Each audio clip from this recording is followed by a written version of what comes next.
بسم الله الرحمن الرحيم. فصل المفعول المطلق هو مصدر بمعنى فعل مذكور قبله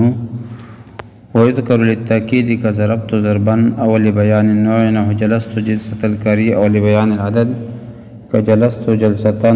أو جلستين أو جلسات. په دې فصل کې مصنف د مفعول مطلق تعریف او دغه احکام بیانوي. په منصوباتو کې اول قسم مفعول مطلق راوړل سره اول قسمه مفعول مطلق راوړل نو مطلق وجه تسمیه صدا المفعول المطلق وجه تسمیه صدا مفعول مطلق تا مفعول مطلق ځکه ویلی شي چې مطلق دا دی باب افعالنا مصدر اطلاق و اطلاق معنی څه ده دا دی باب افعال نه ده و مصدر څه شول اطلاق شو کنه نو اطلاق معنی څه ده آزاد کرنا نو مطلق اسم مفعول لا معنی به څه شي آزاد کیا ہوا چونکه مفعول مطلق هم د قید نه آزاد وي په خلاف د نور مفاعیل په نور مفاعیل کې قید مذکور ده چا سبیهی چا صفیهی چا له وغیره وغیره نو نور مفاعیل کې قید موجود و او مفعول مطلق کې قید موجود نو ځکه د تسنیه کې خلا مفعول مطلق پوښې به پونه شي به او دای مقدم کړ په نور مفاعیل باندې ځکه چې نور مفاعیل مقید د قید سره او دا نو مقید د قید سره پوښي او بل وجدا چې مفعول مطلق مصدر وی کنه د جز د فعل سو جز په خلاف د نور مفاعیل سرنګ جز د فعل فعل څه شو نه مرکب ده يدرون يسونا كم شيء أنا مصدر فاعلنا ونسبة للزمان بخلاف د نورو مفاعیل چا جوز نه ودی فعل ځکه مقدم کړ په نورو مفاعیل باندې پوښی په تعریف صدا هو مصدر بمعنى فعل مذكور قبله مصنف په دې عبارت کې تعریف بیان کړ د مفعول مطلق مفعول مطلق هغه مصدر ده چې ګینه مخکې به فعل وي ٹھیک ده کنه او مصدر به د فعل په معنی کې وي ٹھیک ده مصدر به دغه فعل په معنی کې وي د تعریف شول نو اوس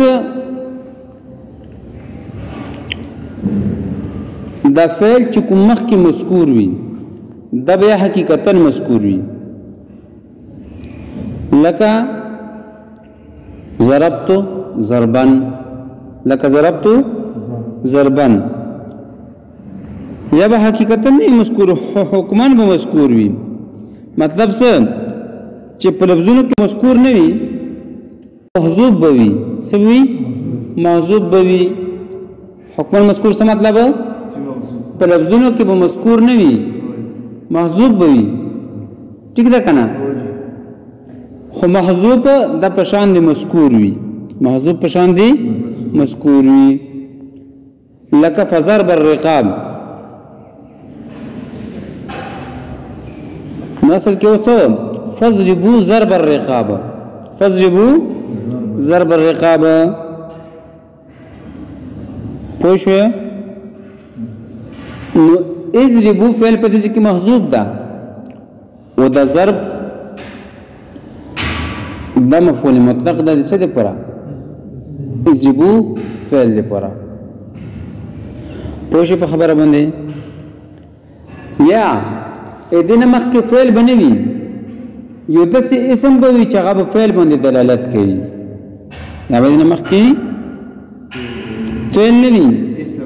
داسې اسم به دې نه مخکې چا فعل باندې دلالت کوي لکه زید ضارب ضربا زیدون ضاربون ضربنا نو په دې کې د ضاربن مخکې ضاربون اسمی فاعل لا اسم فاعل فعل باندې دلالت کوي کنه فعل معنی ته سمجھ ترسي کنه پوښي نو دا به د اسم فاعل لپاره مفعول مطلق وي اوس مصنف تعریف د توکل او هر تعریف کې معرف و معرف وي ځکه چې تعریف خو د چا به کیږي کنه نو د چا تعریف چې کیږي څه ویل شي معرف او په کوم شي سره چې تعریف کیږي څه ویل شي معرف نو په دې تعریف کې د هو ضمیر چې مفعول مطلق ته راځي دا د معرف ده اصل کې مفعول مطلق معرف ده کنه خو هو ضمیر دې ته راځي دا نو د څه شول معرف شول او مصدر بمعنى فعل مذكور قبله دای څه شول تعریف شول پوښو یا معرف شول نو به هر تعریف کې جنس او فصل وي جنس ټول جنس هغه کې افراد ټول شامل وي خای تعریف افراد وي او کا نه وي خو فصول بیا خپل افراد شامل کی او غیر سکی او بوسی جدائی کی خارجی کی نو مصدر په دې کې جنس نه هغه تم شامل ده چې چا نمخ کې فعل وي او هغه مصدر تم شامل ده چې کوم مصدر نمخ کې فعل نه وي یا هغه مصدر تم شامل ده چې د فعل په معنی کې وي فعل مذکور وغه مصدر تم شامل ده چې کوم د فعل مذکور په معنی کې نه وي بمعنی فعل انت فصل اول ادینا هغه مصدر وتل چې وی خو مصدر خو د فعل مذکور په معنی کې نه وي فعل مذکور په معنی کې نه وي لکه ضربته تادیبا نو د ذکر د تادیبا مصدر ده او د فعل نه بعد ده خو د فعل مذکور په معنی کې نه ده نو دا مفعول مطلق نه جوړيږي په یو په خبره باندې دویم مثال تاسو ته دویم فصل می ته دا بیان کړل چې مذکور قبله ده نو مذکور قبله ادینا هغه مصدر وتل چې ګنه مخکې فعل نه چې ګنه مخکې فعل نه وي لکه الضرب واقع على زید و دې چې الضرب مصدر ده خو مخکې د فعل سره شتانه ده نو چې فعل ته نشته مخکې نو د مفعول مطلق نه جوړيږي بلکې دې چې الضرب مبتدا جوړ شي پوښي واقع على زید دا به څه جوړ شي خبر به جوړ شي مبتدا خبر کې جمله اسمیه خبريه بشي دې پر پوښي تاسو و اذكر للتاكيد دې عبارت مصنف تاسو مفعول مطلق درې قسمونه بیانوي تاکید دې پر بروسي کله به نوع بیان د نوع دې پر بروسي او کله به د بیان عدد دې پر بروسي ٹھیک شو کنه کله به بیان نوع دې پر بروسي کله به بیان عدد دې پر بروسي نو کله چې تاکید دې پر نو مطلب څه ده چې دې فعل او دې مصدر مدلول یووي چې د فعل او د مصدر مدلول یووي پوښي مطلب څه چې د مصدر مدلول د فعل د مدلول نه زیاته نه وي چې په کوم شي باندې فعل دلالت کوي هغه شی باندې مصدر هم دلالت کوي په کوم شي باندې فعل دلالت کوي په هغه شی باندې مصدر دلالت کوي زید په څه خبره نه وي نو تاسو کې تاکید دی پروي لکه ضربت ضربا په دې کې ضربتم په والا باندې دلالت کوي او ضربنم په والا باندې دلالت کوي پوښ په خبره باندې نو مدلول باندې زید څه نشته پوښ په دویم قسم څه ده دویم قسم دا چې دا به بیان نوع دی پروي څه دی پروي بیان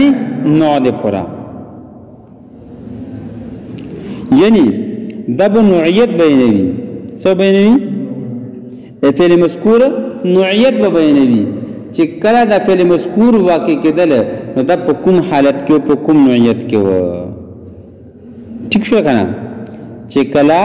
د فاعل نه فعل واقع کېدل کلا چې د فاعل نه فعل واقع کېدل نو دغه وخت کې د فعل نوعیت څه د وخت کې د فعل نوعیت څه نو دا به کله وي دا به علوي چې کله د مصدر مدلول د فعل د مدلول بعض وي دا به کله وي چې کله د مصدر مدلول د فعل د مدلول بعض وي پونه شوی مړه چې فعل په کوم شي باندې دلالت کوي مصدر د هغه په بعض دلالت کوي پوه شئ لکه جلستو جلسة الکاری نو دې څه وګوره جلستو د په مطلق کې نستل باندې دلالت کوي چې کوم قسم وي چې کوم قسم وي خو په اقسامو کې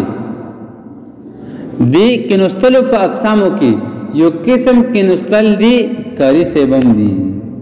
اچھا اکاری سیب د کې نستل خپل انداز وي نیچ جلستو جلسة الکاری زکینستم پشون دی کینستلو دی کاری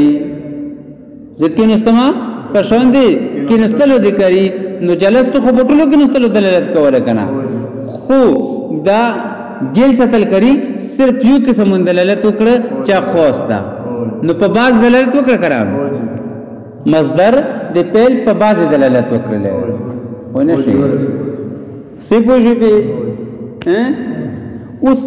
ا دې علامت بسوي دا پیژنو دې سنا ا دې پہچان درې طریقې دي شو طریقې دي یو طریقه دا چې وزن نه به پیژنو چې دا به فعلاتن فوزر مندي وي څه فوزر مندي وي فعلاتن ویل زکه چې زبېتا دادا شی الفعلة للهيئة فعلاتن وزن د په هيئت باندې دلالت کوي په څه باندې هيئت باندې او هيئت هم دا نوعیت ده لکه جلستو جلستن او کنا جلستو جلستن میں بیٹا ایک خاص قسم کے بیٹھنا جلستو جلستن مطلب څه ده میں بیٹا ایک خاص قسم کی بیٹھنا دویم قسم صفت نه به پیژنو لکه ضربت ضربا شديدا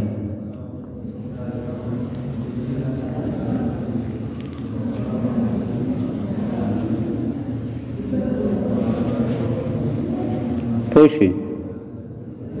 اسلام پیژنو صفت نه به پیژنو ضربت ضربا شديدا نو شدید ول ينوش لکنا ٹھیک شو کنه سخت والو کم مال ٹھیک ده نو والی یو نو شو قسم شو کنه نو ګر په نیت باندې دلالت وکړه صفت دی وجنه وکله به دې پہچان د اضافت نه کیږي د مضاف الیه نه لکه جلست جلسة القاری کې جلست جلسة القاری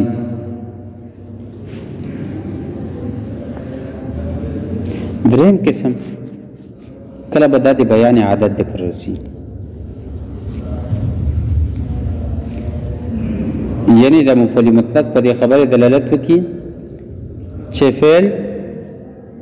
سو پیری واقع شوی دا چې فعل سو پیری واقع شوی دا پوښي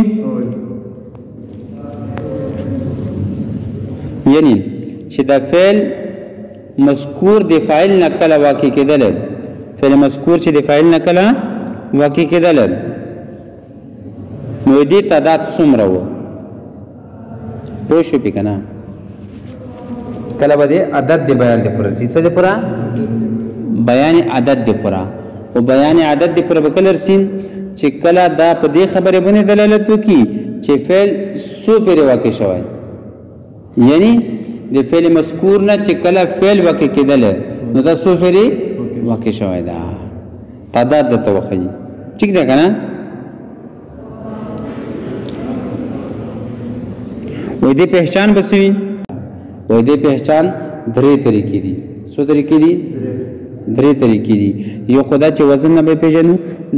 چې دا به د فعالاتون په وزن به وي ځکه چې فعالاتون دا په یو باندې دلالت کوي ځکه چې قاعده او ضابطه ده الفعلة للمرة ټیک ده الفعلة للمرة چې د فعلتو وزن د یو ځل د پر وزن شوی ده یا یو ځل کار کولو د پر وزن شوی ده لکه جلست جلستن میں بیٹھ ایک مرتبہ بیٹھنا او یا دې پہچان به تسنیه جمع نه کیږي لکه جلست جلستین میں بیٹھا دو مرتبہ بیٹھنا یا جلست جلساتن میں بیٹھا زیادہ مرتبہ پوښ یا به دې پہچان د صفت نه کیږي